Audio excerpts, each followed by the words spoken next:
tema y en esta unidad vamos a ver la parte de epilepsia como capítulo general en el niño en este caso.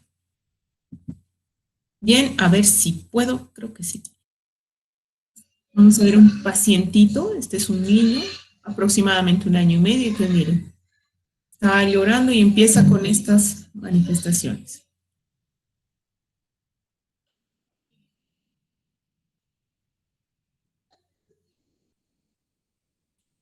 Se pone tenso, cianótico, y como que hay una pausa respiratoria y después un compromiso de conciencia. Ya dura unos segundos y posteriormente poco a poco empieza a recuperar.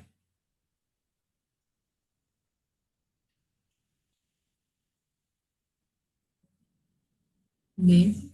Es un episodio bastante aparatoso, ¿sí? Muy, muy manifiesto, pero lo que estamos viendo corresponde a un episodio convulsivo, pero no un episodio relacionado con una descarga anormal cerebral o lo que vamos a ver, una crisis epiléptica. Entonces, lo que hemos visto corresponde a lo que se llama un espasmo del sollozo, que sí es una actividad convulsiva porque es motora, pero no tiene una trascendencia neuronal, no está relacionada con una anormalidad o una enfermedad cerebral. Vamos a ver este otro caso. Caramba. Perdón. Ahí. Es una niña y miren,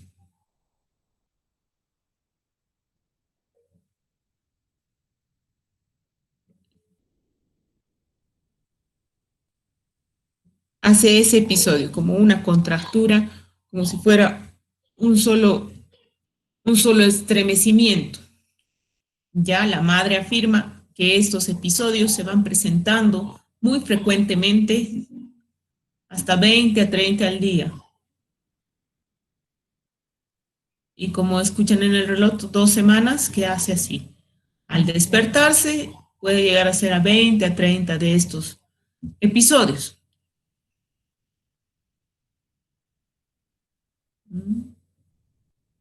Y hace uno más. Entonces, como ven, estos son menos aparatosos, son menos llamativos que el anterior, pero estos sí son traducción de una descarga anormal cerebral, estos sí son traducción de una crisis epiléptica. Entonces, creo que uno de los principales puntos que tenemos que aclarar antes de ver el tema es las definiciones. ¿A qué nosotros llamamos convulsión? ¿Qué entendemos por crisis epiléptica y qué entendemos por epilepsia? Muchos textos, sobre todo los más básicos, a veces los toman como lo mismo, la crisis epiléptica igual a la epilepsia, igual a convulsión. Pero hay diferencias en la definición que nos permiten entendernos y entender un poco la clasificación. Lo primero, convulsión. La convulsión es una crisis, es un evento agudo, es consistente en una manifestación motora, generalizada o parcial, tónico, clónico, mioclónico. Una crisis es un evento agudo paroxístico, pero que solo se refiere a una manifestación motora. Cuando hablamos de convulsión, no hablamos de un evento relacionado con el cerebro. Hablamos solo de manifestaciones motoras. Tal es el caso, por ejemplo, del primer paciente que vimos, que es un espasmo del sollozo en el cual hay una descarga, es más una crisis apneica por aumento del CO2 y que produce una hipertonía, pero no tiene un mecanismo cerebral. O lo mismo que les puede ocurrir a ustedes cuando están empezando a dormir, cierran los ojos, están empezando a dormir y tienen como un saltito. Eso representa una mioclonía, es una crisis aguda, motora, generalizada, pero no representa que ustedes tengan una convulsión, una crisis epiléptica o epilepsia. representa una convulsión y es relacionada con una descarga muscular por la relajación al iniciar el sueño. Entonces, la palabra convulsión solamente se refiere a eso, una manifestación motora de cualquier tipo, aguda, paroxística en algunos casos, y en algunos casos que se puede repetir, pero no significa que necesariamente tenga que venir del cerebro. La crisis epiléptica, en cambio, es igualmente una manifestación súbita, involuntaria y transitoria. Esa es la clave. Generalmente dura un tiempo de signos y síntomas que son debidos a una descarga anormal de un grupo de neuronas de la corteza cerebral que entran en sincronización excesiva. Ya, cuando hablamos de crisis epiléptica, hablamos de eso, hablamos de un foco, de una área cerebral, de un grupo de neuronas que empiezan a descargar en sincronía y producen manifestaciones. Sus manifestaciones podrán ser de diferente tipo, dependerá del área del cerebro de donde se producen. Y vamos a tener manifestaciones motoras, como convulsiones, pero también pueden tener manifestaciones no motoras, como ser periodos de desconexión, ausencias, como ser alteraciones en el lenguaje, como ser alteraciones visuales. ¿Ya? Pueden tener una serie de manifestaciones y a veces pueden llegar a ser muy complejas, pero que básicamente van a traducir eso, que todas las crisis epilépticas vienen de descargas anormales cerebrales, a diferencia de la convulsión. ¿Y qué será epilepsia? La epilepsia ya resulta una enfermedad. Es el trastorno cerebral crónico que se caracteriza por una predisposición continuada a tener crisis epilépticas. Ojo, epilepsia, enfermedad en el que hay una predisposición a tener crisis, pero no solamente en la actualidad se considera a las crisis como la enfermedad, sino todas las consecuencias que puedan tener estas crisis.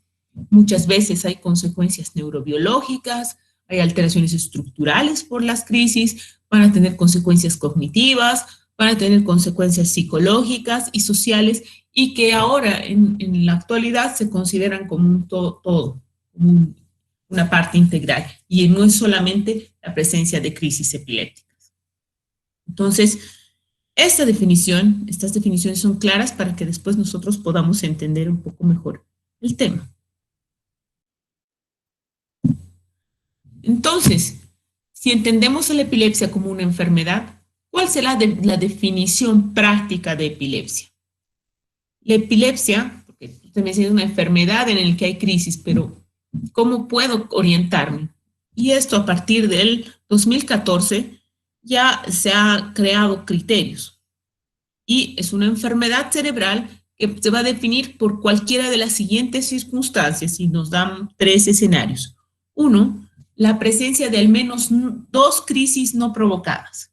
Vamos a ver más adelante a qué se refiere una crisis no provocada. Es decir, que no haya ninguna causa que las desencadene y que estas crisis se presenten con más de 24 horas de separación. O sea, no es una crisis seguida al minuto otra, no. 24 horas de separación entre crisis y crisis. Un segundo punto es que puede ser una crisis no provocada, pero que la persona tenga una probabilidad de volver a presentar una nueva crisis durante los 10 años siguientes, con un riesgo similar de recurrencia alrededor de un 60% tras la aparición de 2 crisis provocadas. ¿Qué quiere decir esto? Puedo considerar a una persona que tiene epilepsia si tiene una crisis no provocada y una alta probabilidad de hacer una segunda. Y esto está dado por factores como las características neurobiológicas del paciente, el desarrollo psicomotor, otras comorbilidades o la misma alteración electroencefalográfica que puede tener. Entonces, puedo haber tenido una sola crisis, pero si existe una alta probabilidad mayor al 60% de tener una crisis, puedo definirla como epilepsia. Y por último, se entiende como epilepsia también el diagnóstico de un síndrome epiléptico. Un síndrome epiléptico, como su nombre dice, es un conjunto de signos y síntomas asociados a una enfermedad. Y en este caso no solamente son las convulsiones, sino están otras manifestaciones. Tal es el caso de la esclerosis tuberosa, por ejemplo, o el síndrome de Lennox-Gastaut, que son síndromes y son manifestaciones, son enfermedades en que la epilepsia es una manifestación por REM. Entonces, ¿de dónde sacamos ese 60%, ese riesgo? Esto es de estudios poblacionales. Después de una crisis única, cualquier paciente que ha tenido una sola vez en su vida una crisis, el riesgo de presentar una segunda es muy variable. Nadie sabe con certeza cuánto es. Y puede ir de un 40 a un 50%. Es decir, cerca a la mitad de los pacientes que han tenido una sola crisis pueden recurrir a una segunda. Entonces, eso es como nadie sabe, es bastante incierto. Entonces, con certeza, no se sabe. Estudios a más años han visto que, en realidad, un paciente con una primera crisis, a medida que pasa el tiempo y más o menos a los 72 meses de seguimiento, ya prácticamente el riesgo se establece, o sea, ya no vuelve a aparecer. Pero los pacientes que han tenido 2 crisis, se ve que el riesgo de que ellos puedan seguir presentando crisis es muchísimo mayor. Y a los 6 meses, pues tienen un riesgo, sí, alrededor de un 60% o más. Ya, y al año se mantiene, va subiendo un poco más el riesgo. Ya, y a los 4 años, más o menos, puede llegar a un 73% que van a tener una nueva convulsión. Entonces, si ustedes ven este grupo de pacientes ya que han tenido una segunda crisis, ya un 73% a los más o menos 4 meses pueden hacer más crisis. Entonces, de ahí se saca el corte para decir que cualquier paciente que haga una crisis, pero que tenga alto riesgo de recurrencia, ya deberíamos manejarlo como epilepsia. Aquel paciente que ha tenido 3 crisis y no ha consultado y no se ha diagnosticado de epilepsia, la posibilidad que tenga una cuarta crisis y estas sean muy recurrentes es alrededor de un 80%, lo cual hace que necesariamente, y esto se mantiene estable a lo largo del tiempo, este paciente sí o sí debe recibir tratamiento.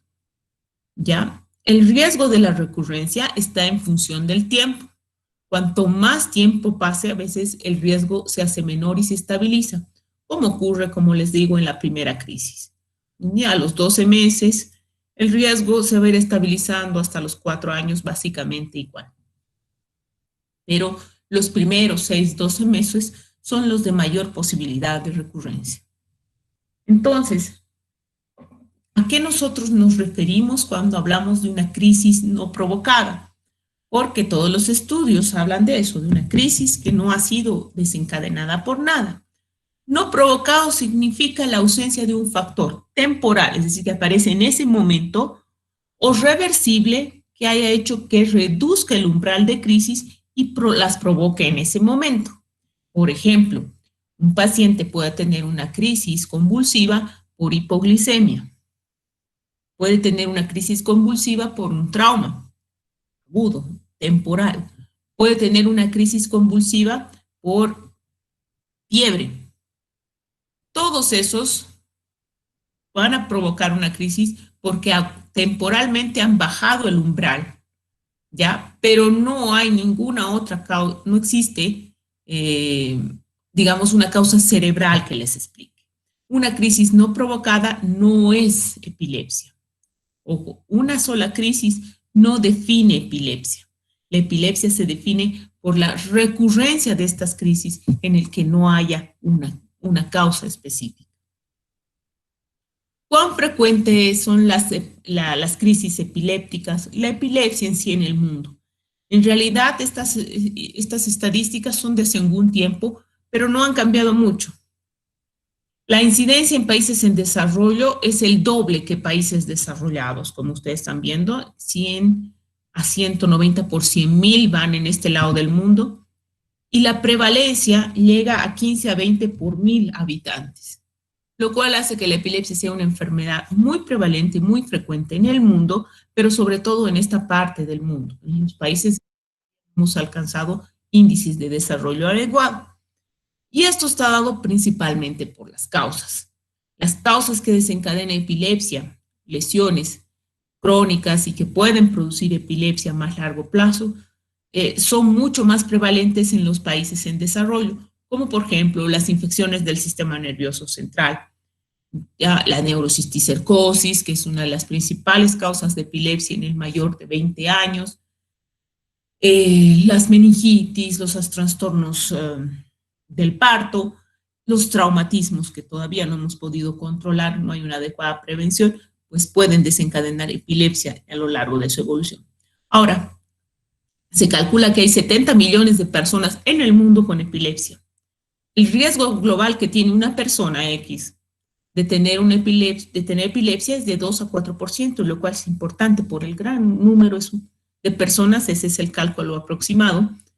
Y esto también es muy importante. La epilepsia es una enfermedad crónica, es una enfermedad controlable y es una enfermedad tratable, pero también puede tener un riesgo de mortalidad 2 a 3 veces mayor que la población general. Y esto está dado por distintos factores: frecuencia de crisis, el contexto del tratamiento, el tipo de enfermedad asociada que tiene, etcétera.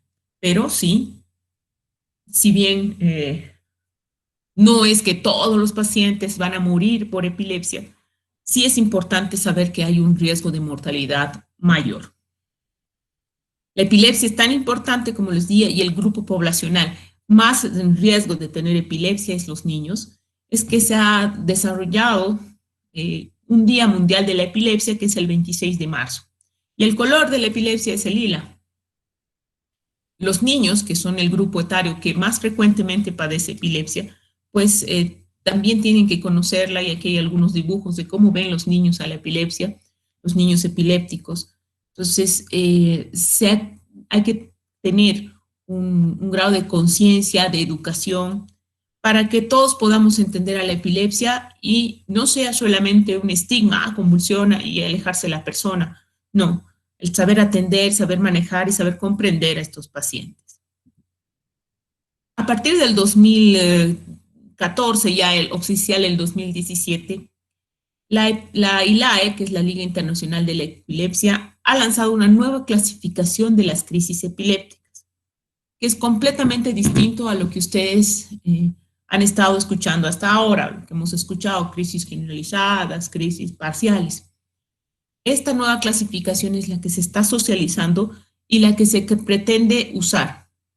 Ventajas, desventajas: hay algunos que están muy en contra de esta nueva clasificación y otros más a favor. La idea es que esté más accesible al médico general, que es el primero que recibe, para que todos podamos entendernos y podamos poder tener más pacientes, diagnosticar más pacientes y mejorar, obviamente, la calidad de vida de estas personas. Entonces, básicamente clasificamos a las crisis epilépticas en 3 tipos: las que tienen un comienzo focal, las que van a tener un comienzo generalizado y las que van a tener un comienzo desconocido. En la clasificación actual se habla de comienzo. ¿Por qué? Porque muchas veces no se sabe el inicio exacto de la crisis, o a veces vemos el inicio, pero no vemos cómo termina. Entonces, por eso es que se ha tratado de clasificar como comienzo, ¿ya? El inicio, si quieren. Las crisis de comienzo focal pueden ser a su vez de 2 tipos: las que inician con compromiso de conciencia, las con alteración de conciencia, y las con preservación de la conciencia. Comienzo focal significa que van a partir de una sola área del cerebro, ¿ya? Y que después puede generalizarse al otro hemisferio. Y además, estas crisis que tienen con preservación de la conciencia y con alteración de la conciencia pueden tener un compromiso motor o no motor. Motor vendría a ser la crisis convulsiva como tal que hemos descrito, y no motor, distintas manifestaciones relacionadas con otras áreas cerebrales. Y además aparece una nueva manifestación que puede ser focal, atónico, clónico, bilateral. Con que se me queden hasta acá, va bien. Las de comienzo generalizado pueden ser motoras. Estas de comienzo generalizado generalmente van con alteración de conciencia. Desde el principio el paciente va a tener compromiso de conciencia y pueden ser con manifestaciones motoras y no motoras. Las manifestaciones motoras, la más frecuente es la tónico-clónica, pero no es la única, hay otras. Y la no motora, que en este grupo están las crisis de ausencia, que hay también varios tipos de ausencia. Las de comienzo desconocido, no se sabe si ha partido en un área motora y después se ha generalizado o ha partido generalizado desde el principio. Lo que sabemos es que el paciente ya está con compromiso de conciencia desde el inicio de la enfermedad, desde el inicio de la manifestación. Pueden ser motoras, tónico-clónicas, las más frecuentes, u otras, y no motoras. Y por supuesto, como en todo, hay unas crisis sin clasificar. Entonces, esta nueva clasificación de las crisis epilépticas es la que se está utilizando ahora. Como son del 2017, recién se está empezando a usar y recién se está empezando a ver la utilidad y si realmente va a lograr hacer más simple y más comprensible la descripción, sobre todo de las crisis epilépticas. Y como les decía, vamos a tener las que tienen inicio motor, hay una serie de descripciones que para ustedes no vienen al caso, pero con que ustedes me digan inicio focal con preservación de conciencia motora, por ejemplo, pues ya estamos al otro lado, ustedes ya están usando adecuadamente la clasificación. O me digan de inicio generalizado, motora tónico-clónica. Perfecto, porque de estas hay tónico-clónicas, clónicas, mioclónicas, miotónicas atónicas, espasmos, y no motores, ausencia. Y las de desconocido, que hay varias. Hay una serie de documentos que ustedes pueden consultarlo ahí si quieren profundizar, pero como para la parte de medicina general, con que ustedes manejen la parte general, sin el desglosado, creo que es suficiente y ya pueden ayudar a hacer una mejor descripción de las crisis del paciente. Porque muchas veces viene el paciente con una crisis y todas son tónico-clónicas generalizadas.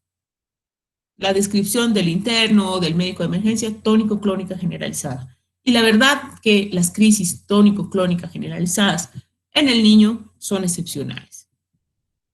Bien, aquí vamos a ver unos videos de algunas crisis y vamos a tratar de definirlas, qué tipo de crisis son de acuerdo a la clasificación nueva.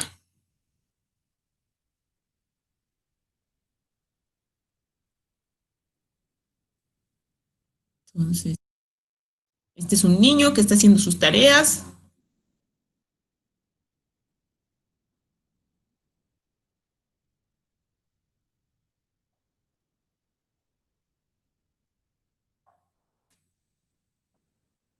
Y de repente, miren, ahí esa mirada fija, unos parpadeos, se queda ahí unos segundos y después continúa. De ahí nuevamente está haciendo actividad y queda con mirada fija, desconectado unos segundos y vuelve. Estas crisis corresponden a las típicas crisis de ausencia. En la clasificación serían crisis generalizadas, no motoras, ausencia. Esta otra. Ahí ven. El niño está tomando la mamadera y de repente se le cae la cabeza.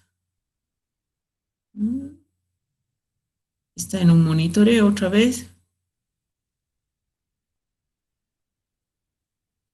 Y de repente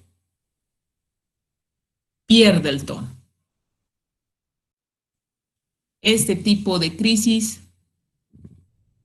corresponde a una crisis generalizada, ¿cierto? Es de todo, desde el inicio, no parte en una sola. Generalizada, motora, porque hay compromiso motor, pero en este caso pierde el tono, ¿no es cierto? Se cae, se va para adelante. Puede ser atónica. Esta otra.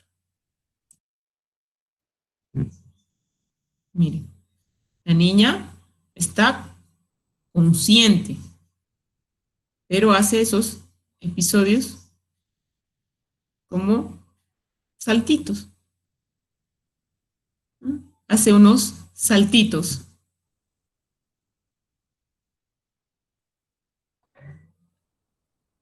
Unos saltitos. Esta crisis corresponde a las crisis, corresponde a una crisis de inicio focal con preservación de conciencia y del tipo motor mioclónico, ¿no es cierto? Porque hay actividad motora y ese tipo de saltos son mioclónicas. Y a ver, este paciente.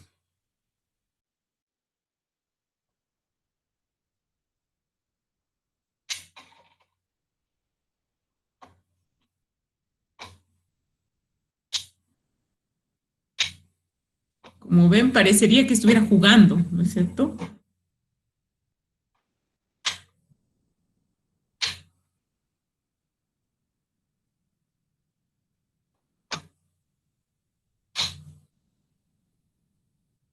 Se mueve, palmotea,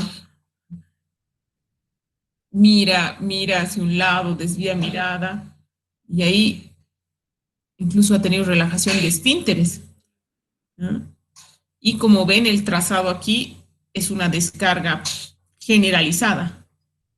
Y él está comprometido de conciencia, aunque tenga los ojos abiertos. Y aplaude, manotea, se toca, se manipula. Este tipo de crisis, por ejemplo, si uno las ve sin el monitoreo, a veces es difícil de poder decir qué tipo de crisis es o si realmente corresponde a una crisis epiléptica.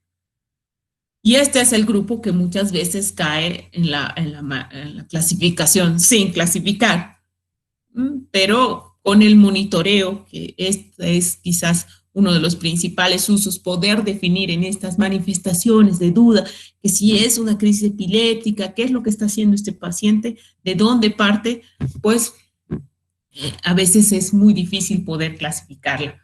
Ya en ocasiones lo mejor es describir qué hace el paciente para que de acuerdo a eso podamos definir qué puede hacerse. ¿Por qué es tan importante para nosotros la descripción de crisis? Ahora con el uso de los celulares se nos ha facilitado un poquito, porque uno le puede pedir al padre que filme lo que cree que su hijo tiene crisis y a veces solo con ver uno ya puede definir si esto tiene un origen cerebral o no. Y esto ha ayudado muchísimo a definir el diagnóstico. Es tan importante la descripción de crisis o ver la crisis porque el diagnóstico de epilepsia es clínico. Ningún estudio nos va a decir si es epilepsia o no. Básicamente es el episodio, cómo empieza, cómo termina, la relación de temporal, qué hace, cómo está el paciente, en que te va a ayudar a definir el diagnóstico.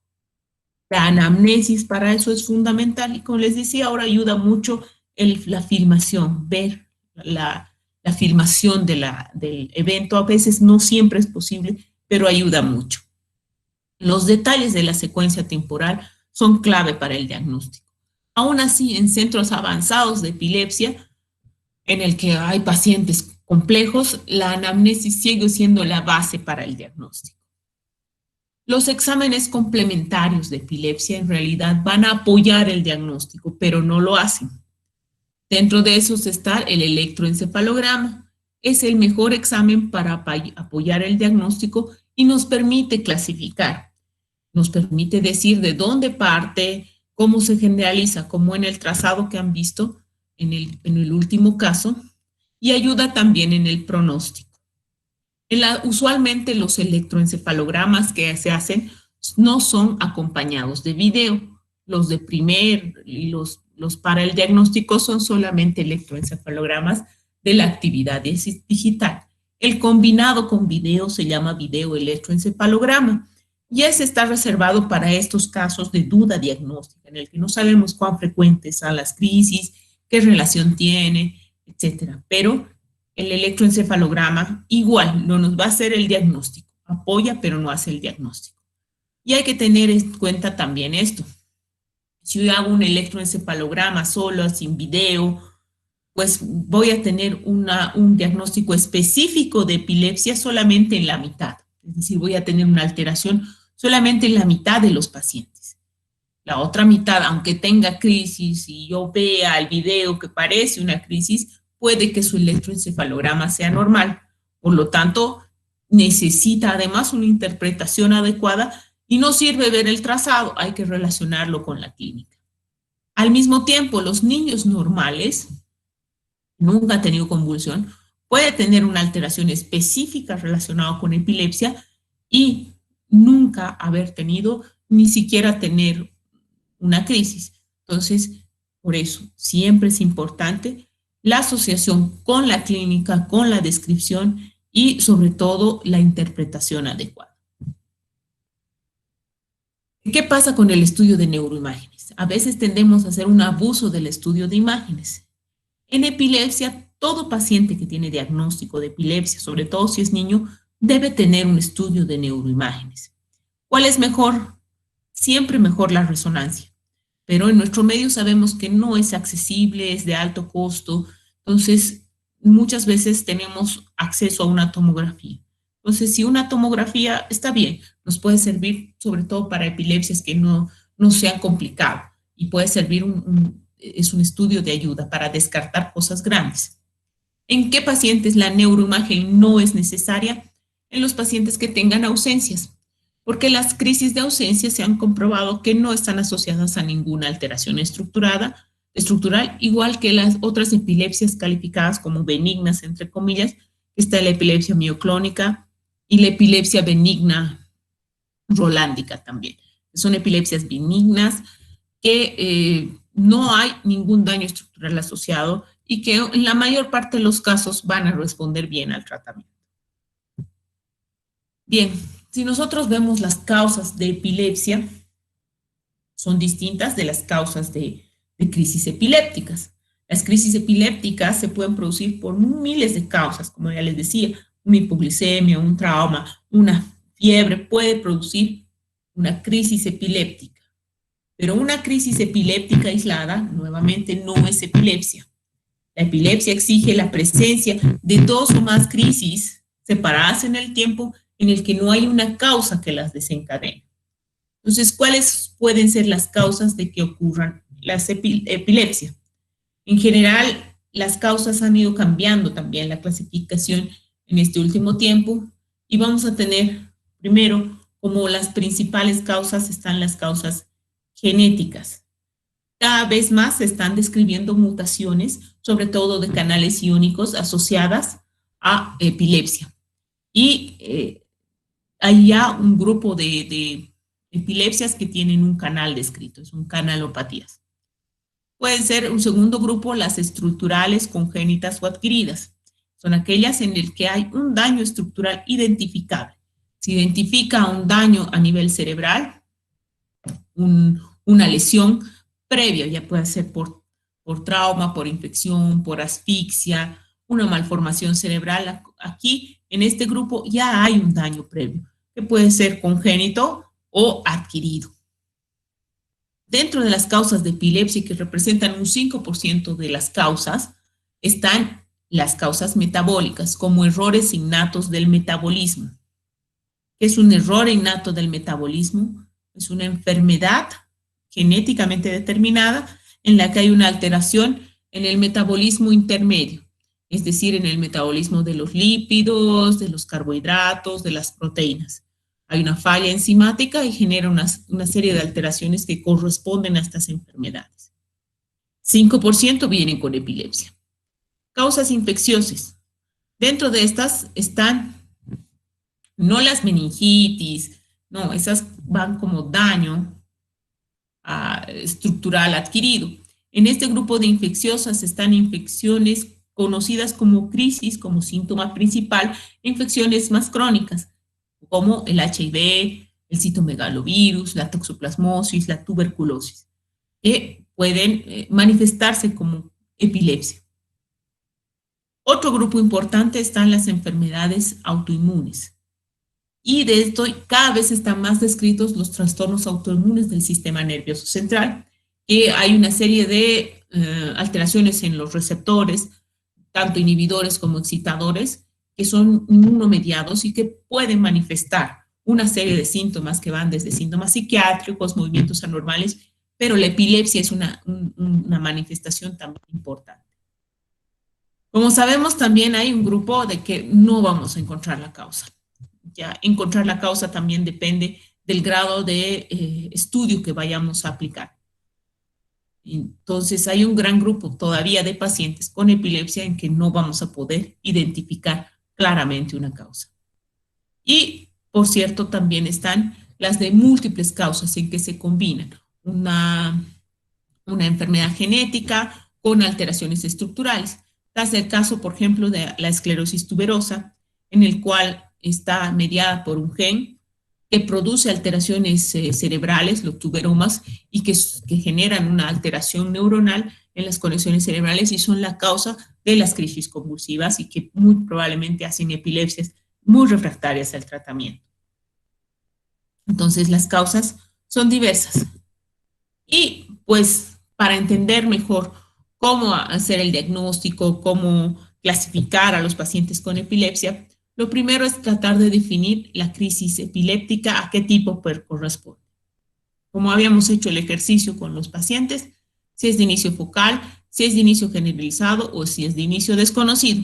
Esa es una primera clasificación. Si yo puedo hacer eso, excelente, he avanzado harto. Eso es como el primer paso que la parte de medicina general nos puede ayudar.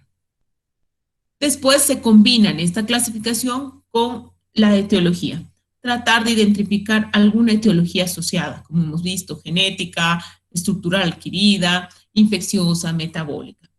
En la mayor parte de los casos, como les decía, sobre todo en nuestro medio, que no contamos con todos los estudios, pueden corresponder a desconocidas. Si nosotros ya podemos clasificar el tipo de crisis, ya está un primer paso.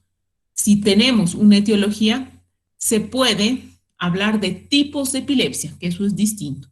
Estos son crisis epilépticas y esto vendría a ser tipos de epilepsia, en el cual hay epilepsias focales, hay epilepsias generalizadas, hay epilepsias combinadas, generalizadas y focales, y también hay epilepsias de tipo desconocido. No vamos a saber si son focales y generalizadas, a veces no se sabe con precisión. Y por último, llego al diagnóstico de un síndrome epiléptico. Esto implica ya una profundidad en la parte, en el estudio etiológico y obviamente en la descripción detallada de los síntomas. Un síndrome epiléptico es un conjunto de signos, síntomas asociados a las crisis y un patrón de crisis característico, además de un electroencefalograma, alteraciones electroencefalográficas características. Entonces, eso implica ya un seguimiento y un estudio mayor. Y por último, como la epilepsia no solamente es crisis convulsivas, hay que acordarse de las comorbilidades. Muchos de estos pacientes tienen comorbilidades a nivel aprendizaje, a nivel cognitivo, a nivel de conducta, que también constituyen diagnósticos asociados. Entonces, la epilepsia se la puede tomar como ejes, como hacen en psiquiatría. Entonces, el primer eje es el tipo de crisis epiléptica, la epilepsia, la etiología, el síndrome en lo más posible, pero que a veces es difícil, y la comorbilidad. Como médico general llegamos a este primer eje, estamos al otro lado. Eso es básicamente de gran ayuda y suficiente para el médico general. Hablemos de tratamiento. La epilepsia, pues tiene tratamiento. De hecho, esa es la base de poder identificar prontamente, hacer un diagnóstico pronto y poder iniciar el tratamiento lo más pronto posible. ¿Cuál es la idea del tratamiento? Eliminar las crisis o el riesgo de crisis y permitir que esta persona tenga la vida lo más normal posible. Si el tratamiento lo va a poner peor, pues no tiene sentido tratarlo. El tratamiento tiene que ser integral. No solo es dar medicamentos, sino manejar todos los otros aspectos de la comorbilidad y este paciente tiene que tener un control periódico. Usualmente nosotros damos tratamiento antiepiléptico en pacientes con diagnóstico de epilepsia, es decir, los que ya tienen más de 2 crisis. Pero hay casos, como les decía, que tienen una crisis y un alto riesgo de tener una segunda. En esos casos, lo mejor es darle tratamiento, porque ahí voy a bajar el umbral de crisis y voy a subir el umbral de crisis, voy a hacer que el paciente no tenga otro. Entonces, ¿cuáles son esos grupos de pacientes? Aquel paciente que ha tenido una crisis parcial prolongada, está comprometido con conciencia, pero sigue con una mioclonía prolongada, por ejemplo.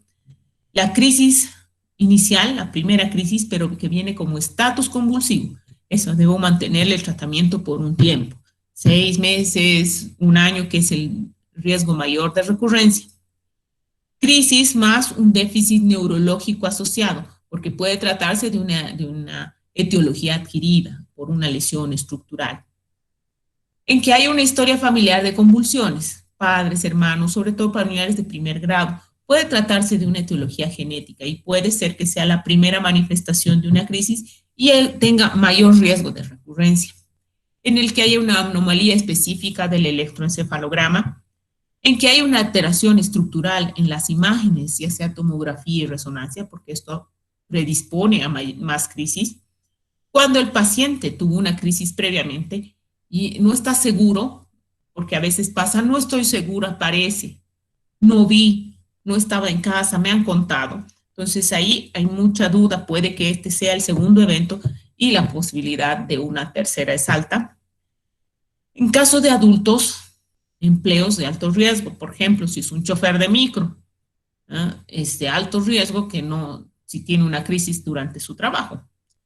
Y esto sobre todo para pediatría es cuando la familia o el paciente no acepta el riesgo de recurrencia, porque les genera demasiado miedo, demasiado estrés y siempre hay que conversar el inicio del tratamiento con los familiares.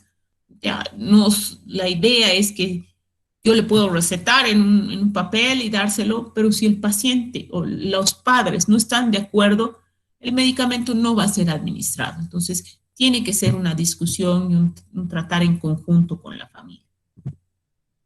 Y dentro de las medidas generales del tratamiento está, pues, esto, es importante informar y educar, no solamente a la familia, también al paciente y a todo su grupo social. En la escuela hay que educar a los profesores y a los otros niños para que si el paciente en algún momento tuviera crisis, fuera bien atendido y no fuera estigmatizado. Siempre se programa una vida normal, que el paciente haga la vida lo más normal posible, que vaya a la escuela, que haga deportes, que vea tele, que tome Coca-Cola, que haga todo lo que haría otro niño. La idea del tratamiento es eso. No está prohibido ningún deporte. Supervisar la natación por si le da una crisis durante el estadía en la piscina, pero que haya alguien que lo pueda auxiliar. La televisión, videojuegos, se ha hablado mucho de eso. Ay, no hay que darle, los videojuegos le van a dar crisis. Solamente en epilepsias muy específicas en las que hay fotosensibilidad, pero eso son la minoría.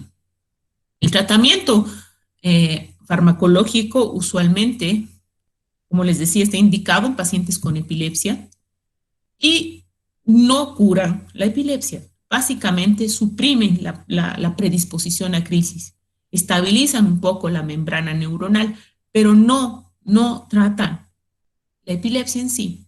El por qué tiene esa epilepsia, porque hay una mala colección, no trata. Entonces, por eso son tratamientos que deben ser mantenidos por años, por lo menos 2 o 3 años, hasta que la misma plasticidad neuronal modifique esta alteración, esta hiperexcitabilidad neuronal. Se calcula que el 50% de los pacientes van a responder a un fármaco de los tradicionales, de los más básicos. la mitad, es un buen porcentaje. Si yo le agrego un segundo fármaco, 25% más, o sea, con 2 medicamentos responden alrededor de un 75% de los pacientes, lo cual es un porcentaje importante. Para el otro 25% que me queda, hay otras medidas y hay otros tratamientos que también pueden ayudar y que vamos a ir bien. Entonces, este es un resumen de los mecanismos de acción conocidos ya de algunos anticonvulsivantes.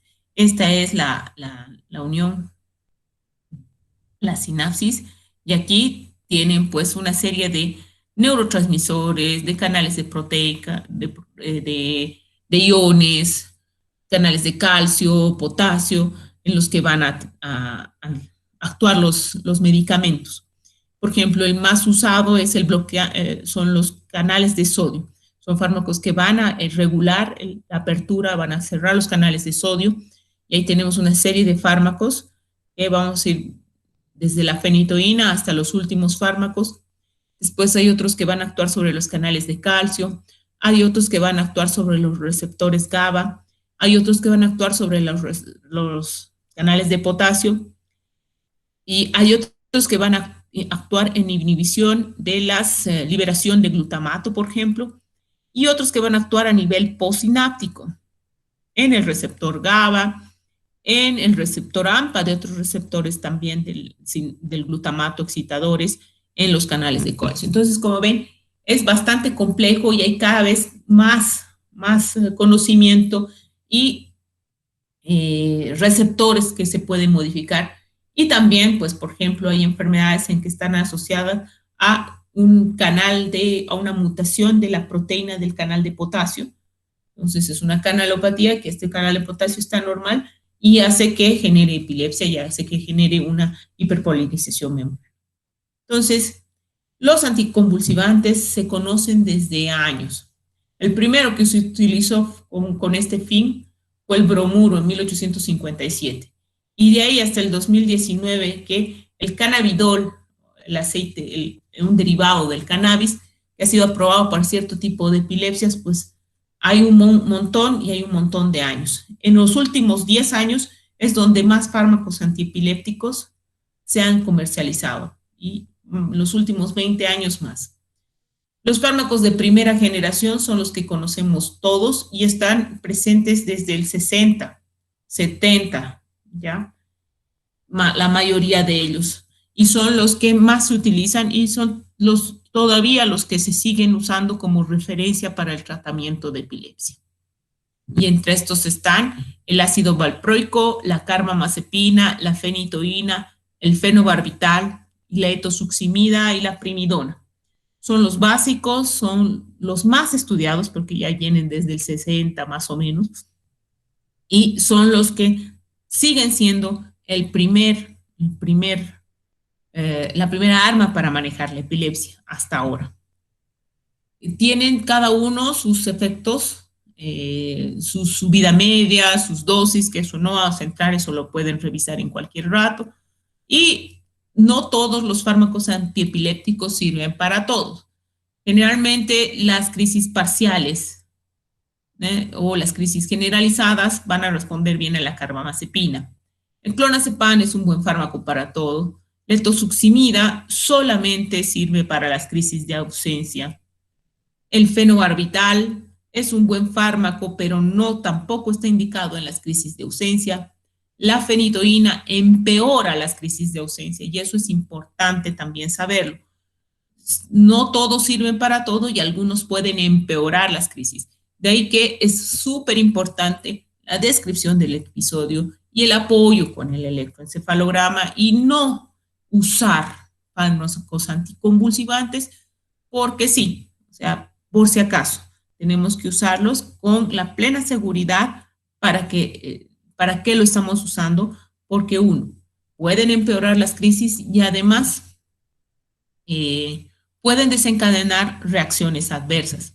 La mayor parte de estos fármacos que están muy bien estudiados tienen una lista larga de efectos adversos que van desde somnolencia, ras cutáneo, alteraciones hepáticas, alteraciones pancreáticas, alteraciones hematológicas. Las más severas pueden ser reacciones alérgicas, y eso no sabemos a quién le puede pasar. Entonces, si vamos a utilizar un medicamento y no solamente un anticonvulsivante, tenemos que tener la plena seguridad por qué lo estamos usando y que efectivamente esto va a ser de beneficio para el paciente. Los fármacos de segunda generación son los que han aparecido a partir del 80 más o menos, y si estos damos en combinación con los fármacos de la primera generación, se cree que van a dar un control 5% adicional en el manejo de crisis. Ya muy raro se utilizan en monoterapia. Dentro están la gabapentina, la lamotrigina, la oscarbamazepina, el topiramato, la vigabatrina, el levetiracetam, el clobazam. Todos estos aprobados por la FDA. El levetiracetam, quizás es el más, y la oscarba son los más últimos en ser comercializados libremente. Desde el 2005 están estos fármacos, y el levetiracetam ha sido aprobado por usar como primera línea en inmunoterapia en algunos casos, pero la mayor parte están reservados para usar después de haber usado fármacos de primera línea. ¿Cuál es la ventaja respecto a los fármacos de primera línea o de primera generación? La mayor parte tienen menos efectos adversos. Básicamente eso, pero el control de las crisis es similar, porque como hemos visto en el anterior cuadrito de la acción, van a actuar casi sobre los mismos receptores, sobre los mismos canales. Y por último están los antiepilépticos noveles o de tercera generación, que tienen 10 años o menos en el mercado. Algunos son recientemente aprobados para su comercialización, y entre estos están el brivaracetam, el acarabestat, el carbestimato, la islicarbamazepina, la upersina, la lacosamida, el losargamona, la remacemida, que son fármacos nuevos. En Bolivia, y de comercialización libre, la que tenemos de esta tercera generación está la lacosamida. Muchos de ellos todavía no están abiertos a la venta, sobre todo para la edad pediátrica, porque recordemos que los fármacos para pediatría necesitan un tiempo más largo de estudio.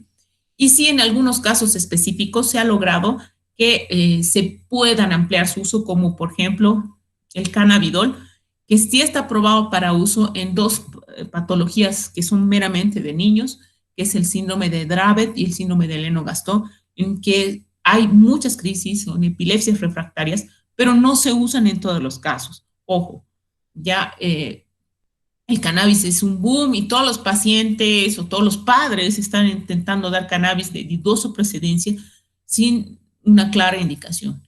La indicación, y aprobado por la FDA, está ni siquiera aprobado, está recomendado por algunos estudios en esas dos patologías. Estos noveles tienen nuevos mecanismos de acción, pero todavía, como están recién entrando al mercado, no se sabe cómo van a actuar o si van a tener algún efecto colateral a largo plazo que pueda ser deleterio. Y muchos fármacos en un inicio han sido lanzados, pero a los pocos años de comercialización también se han retirado, tal es el caso del felbamato. Entonces, ahora un nuevo fármaco que ha salido es el Cenobato, que es un nuevo antiepiléptico, que está aprobado para la FDA, pero es para tratamiento de crisis focales en adultos y está comercializándose en Europa, el Cenobato. Para que pase a niños todavía falta un tiempo de estudio. Y el Brivact, el brivaracetam, que ya ha sido aprobado para el tratamiento de crisis focales en niños. Ya el brivaracetam ya estaba en circulación y en venta hace unos 3 a 4 años, pero recién a partir del 2019 está autorizado para la venta en niños. Entonces, los fármacos cada vez van aumentando y van apareciendo nuevas moléculas. Entonces, muy probablemente vamos a tener muchas herramientas para poder usarlas, pero hay que usarlas con precaución. Y un tratamiento que también cada vez se está usando más es el tratamiento quirúrgico de la epilepsia. El poder seccionar el foco generador de crisis, y de esa manera podría ser curativo. Sin embargo, implica un estudio importante para poder localizar el área y poder definir si esta es el área epileptogénica y si parten de ahí las crisis. Otra estrategia es el uso de estimulador vagal, que es un sistema como un marcapaso, que genera impulsos a nivel del vago y se ha visto que podría ser el regulador de crisis este estímulo. No hay en el país, es bastante caro, como 10,000 más la instalación, $30,000 cuesta, pero es muy caro. No hay en el país, sí se usa en niños. Este es un estudio europeo, uno de los más grandes. Seguimiento 24 meses de 347 niños con resultados favorables, 60% de respuesta de crisis. Otras estrategias, la estimulación cerebral profunda. En realidad, en epilepsia se ha estudiado poco, más está utilizado para el manejo de otras enfermedades como el Parkinson, pero están viendo de usar una estimulación a nivel del hipocampo, que son las áreas más epileptógenas. Otro sistema es la neuroestimulación respuesta, igual presenta, es como un catéter, como un estimulador que genera ondas directamente hacia el hipocampo, hacia el lóbulo occipital, ya de tal manera que detectaría la actividad epileptogénica y podría generar otra descarga de inhibición y abortar la crisis. Todavía está en estudio, esto no está de uso en masa. Lo que sí también ha probado efectividad y sí se usa mucho es la dieta cetogénica como tratamiento de la epilepsia. No es que todo paciente con epilepsia tenga que tener una dieta y no todo paciente con epilepsia va a tener dieta cetogénica. No, la dieta cetogénica tiene que ser una dieta indicada para ciertos pacientes como un tratamiento más. Y han debido ver en internet, es una dieta que es principalmente grasa para que induzca cetosis y una cetosis que sea protectora de las crisis. Debe ser una dieta cetogénica pura, en el cual de la alimentación 5 partes sean grasa y solamente una sea carbohidratos y proteínas. La dieta cetogénica, este es un Cochrane, ha demostrado que es útil, puede mejorar el control de las crisis y muchas veces y puede sobre todo ser una alternativa de tratamiento en pacientes con epilepsia refractaria. Sin embargo, a veces la adherencia es pobre. Entonces, eso también hay que ver, porque podrías utilizar una modificada, pero eso hace que muchas veces el umbral de protección de crisis baje. Y estas son recomendaciones generales que todos deberíamos saber qué hacer en caso de una crisis epiléptica. Todos lo primero que hacen es meterle algo a la boca, sea adulto, sea niño. Pues no, por favor, eso no se hace. Primero, no sujete al paciente, solamente retira los objetos que están cerca, si se puede golpear. Ya, si pasa en la calle, por ejemplo, póngale alguna chompa, algo en la cabeza para que no golpee la cabeza. Una vez que pasa la actividad, colóquelo de lado. Ya, mientras se esté moviendo, no intenten ni agarrarlo ni detenerlo. Una vez que ha pasado la crisis, colocarlo de lado para que pueda vomitar. Nunca introduzca nada en la boca, ni le dé agua, nada, porque el paciente está con una contractura intensa y lo único que van a hacer es lastimarse y lastimarlo. Y acompáñenlo hasta que recupere la conciencia. En la mayor parte de los casos, recupera el paciente y se va, porque ya sabe. Pero si no recupera adecuadamente, hay que llevarlo a la emergencia. Usualmente las crisis no duran más de 5 minutos, por eso hay que controlar el tiempo. Si la crisis dura más de 5 minutos, requiere una atención de emergencia. Y para terminar, este es un casito clínico. Es un niño de 6 años, sano, sin antecedentes patológicos, buen desarrollo psicomotor, buen rendimiento escolar, o sea, niño modelo, que acude a emergencia por presentar hace 1 hora un episodio de caída de una silla, 50 centímetros de altura, e inmediato presenta movimientos, sacudidas de extremidad superior izquierda, que progresivamente comprometen en mi cuerpo izquierdo y el resto del cuerpo, Tiene una mirada perdida y falta de respuesta a estímulos verbales y dolorosos. Dichos episodios fueron presenciados por el hermano mayor, el cual no dice el tiempo exacto, pero aproximadamente son 15 minutos de sacudidas, permaneciendo desmayado por un tiempo mayor. Es la primera vez que le ocurre, dice, y llega a la emergencia con Glasgow 12, signos vitales estables, no hay meningios y el examen es normal. En este casito, piensen, no es necesario que escriban ni nada, pero lo, lo interesante, si les llega a emergencia o se les llega al centro donde van a trabajar en un futuro, piensen, ¿qué yo le podría, de qué se trata este paciente? ¿Cuál sería el diagnóstico? ¿Cuál sería el manejo que le haría yo? ¿Ya? ¿Y cuál sería el tratamiento que le daría, si es que le daría algún tratamiento o qué estudios más le haría? ¿Ya? Y pues recuerden, la riqueza de un pueblo no es la del suelo, sino la del cerebro. Cultiven sus cerebros, estudien mucho y pues muchas gracias y nos vemos en una siguiente oportunidad.